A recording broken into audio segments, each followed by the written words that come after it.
I'm Leticia Terrones, a librarian at Cal State L.A. University Library. In this 2-minute tutorial, I'll show you all the basics for using OneSearch to find anything you need at the library. First of all, what is OneSearch? OneSearch is the library's closest thing to a one-stop shop. It allows you to search nearly the entire Cal State L.A. collection, ebooks, databases, articles, to streaming media, and much more. So let's get started. I'm going to begin by typing my keywords into the main search bar, music education. I want to sign in to make sure I can see everything that's available.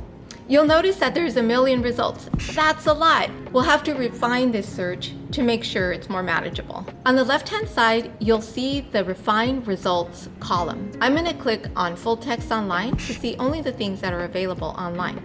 Next, I'm going to refine my results by resource type. You'll notice under resource type, you have books, journals, videos, and more. I want to read an article, so I'm going to select articles. Then I'll take a look at the subject. There are results about music education in several different fields. I'm interested in teaching, so that's the subject I'll select. You can also refine your results by date if you're looking for something more recent, or by author if you're looking for materials by a specific author. This fourth article looks interesting to me, so I'm going to click on that title.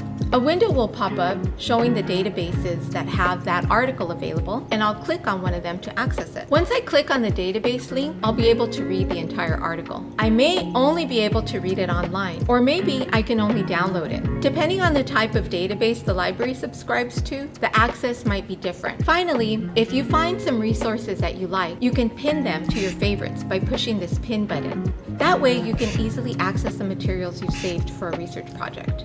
Be sure to check out all the videos in our 2-minute tutorial series on our social media channels and on our website, calstatela.edu/library.